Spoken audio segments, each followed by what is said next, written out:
Hi there, I'm Beth. If you're new here, welcome. This channel, I normally talk about gardening with native plants. Today, I'm going to be pruning a boxwood, which is not native, but thanks for being here. The wind is picking up, so I'm not sure what the audio is going to be like. I may have to re-record inside. So a little background, we moved in about 3 years ago, and most of the plants in the yard, including these boxwoods, were massively overgrown. These behind me are about 7 or 8 feet tall. And my initial plan was just to get rid of them. I really wanted to plant as many natives as possible, and I know that they can have issues like box blight, winter dieback, disease. So I really just kind of had in mind to get rid of them, but I also had a million other projects going on. So when I researched the boxwood psyllids and found out it's mostly an aesthetic thing, I decided to kind of put a pin in it. So as I was planning out my native meadow, I kind of realized that I wanted some evergreen shrubs right about where these boxwoods were. So I realized, why take them out if I'm going to just put something that's, serving a similar purpose in that spot. So I decided I'm going to try and work with them. So last year, as an experiment, I tried pruning one back really hard. I didn't think it would work. The common wisdom is that you should really only prune it back about 1/3, but I saw a video on YouTube. I'll put the channel name up here and link to the video where this guy pruned it back really hard, and I was kind of inspired to just give it a try. But it worked really, really well. And I kind of wish in hindsight that I had done them all at the same time, because of course, like if it hadn't worked out, I would have just removed all 3, regardless of how many I had done. But anyway, here we are now. I have pruned 1, and I'm gonna go ahead and do the other 2 this year. So like I said, these have boxwood psyllids. So the plan for this year, I'm gonna let them grow out ugly for a year or 2, and then prune the shape to look nicer. And then I'm wanting to stay on top of the pruning and maintain them at about 4 feet. By the way, this is not a tutorial. I am not a pruning expert. I'm gonna put the link to the video that inspired me in the description, so that you can check it out and see if this might work for you. I honestly wasn't sure if this would work for me. I thought maybe he's in a warmer zone and that's why it's working for him, but it did work for me. But just to say, this is definitely not a tutorial, and I'm not an expert on pruning. So here is a close-up of the older overgrown shrubs. You can see some browning, which is likely from the boxwood psyllids. I've learned it's mostly aesthetic and it's not harming the plant, which is why I didn't worry about it too much, and I just kind of put a pin in it. You can see how the end of the stem is kind of cupped. It almost looks like a bud, but it's not. It's just the leaves curl around the nymphs when they hatch in spring, and they protect them, and it makes it difficult to get rid of them. So what I'm going to do is prune this all off to eliminate most of the eggs, and then I'll spray it with water once a week during the growing season. And apparently, if you interrupt their life cycle for 1 year, that should take care of the problem. Other problems that you may notice: these boxwoods were so overgrown. There are 3 of them here together, 1, 2, 3, and they got so big and grew into each other, and no sunlight could get to the center. So they kind of got hollowed out, and the centers are just kind of a bunch of dead stems. But boxwoods do grow and resprout from dead wood, so you can see here. So last year, this is the one that I pruned hard, and yes, it's ugly. I am not a good pruner, but because I pruned it, the other 2 got more sun, and you can see that they're starting to resprout. This one got a ton of resprouting, so that makes me so hopeful that this will work out. And then here is the one that I pruned. You can already see that I'm starting to get some of the cupping on the leaves from the psyllids. So I'm going to need to prune those off so that I eliminate all the possible psyllids and or hidey holes. But you can see how much greener the new growth is from the one that I pruned back versus the ones that are overgrown. So I'm encouraged.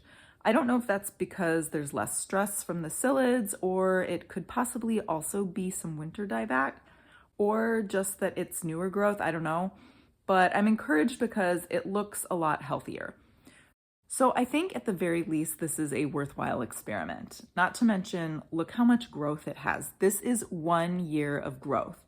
I always thought that boxwoods grew really slowly, but I'm really impressed by this. These branches were pretty much all bare after I pruned it last spring. So this is like a foot of growth that it put on in 1 year. So I think this is going to actually work. I'll keep you posted. Okay, now to get started with pruning.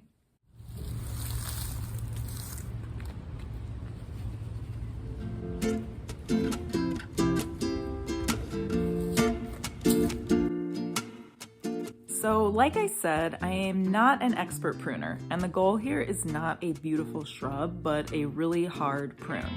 This is going to help get rid of the psyllid problem and then allow me to hopefully rejuvenate and reshape the shrubs to a smaller size in the next couple of years.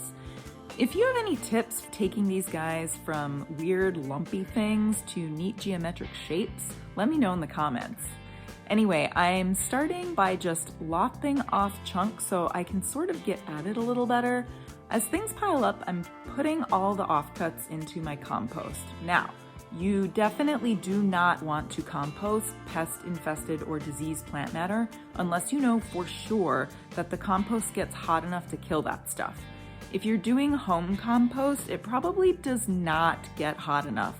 So you need to either bag it or burn it if you are allowed in your area. I am fortunate to have municipal compost, and the material gets heated to a temperature that kills these pests, so I'm okay to put my branches in there. But if you're dealing with diseased plant material, make sure you check that it will get killed, and if not, it's trash, unfortunately.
So I wasn't being super careful with cutting off most of the outer and higher branches, but toward the bottom and center, I'm trying to be a little more selective, keeping leaves if I can, if it doesn't look like there's damage yet. I just get so nervous cutting it back so hard, and it made me feel safer to just keep some leaves on the shrub. I don't know if that's good or bad, it's just what I did. As I mentioned, the link to gardening tips and more's video is in the description, and he gives a really nice tutorial.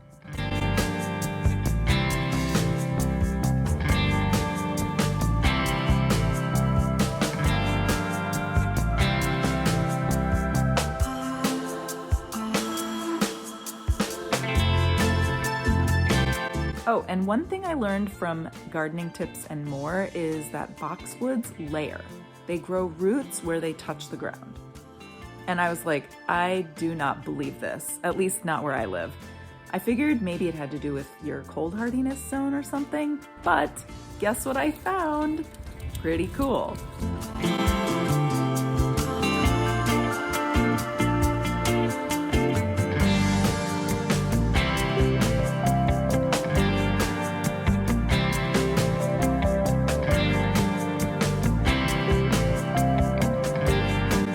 After I lopped off the upper and outer growth, I sawed off the big branches at about 2.5 feet or below.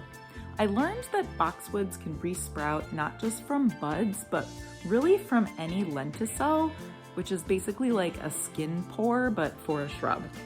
Hence my unearned confidence hacking away at this poor thing. But they really do resprout kind of from all over the place.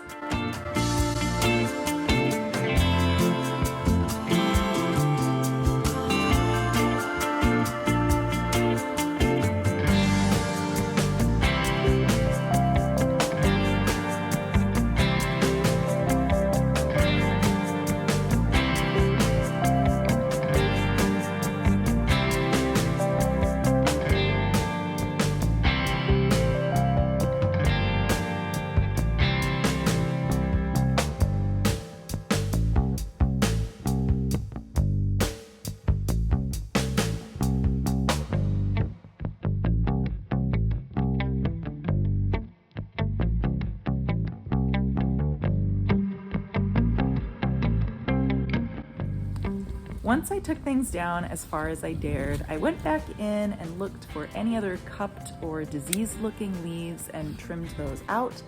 And then I had to hit pause after just one shrub because I filled up my yard waste bin. So boxwood number 2 is going to have to wait. And then once I notice new growth on these guys, I'll start spraying them down with the hose once a week to keep the psyllids off of them.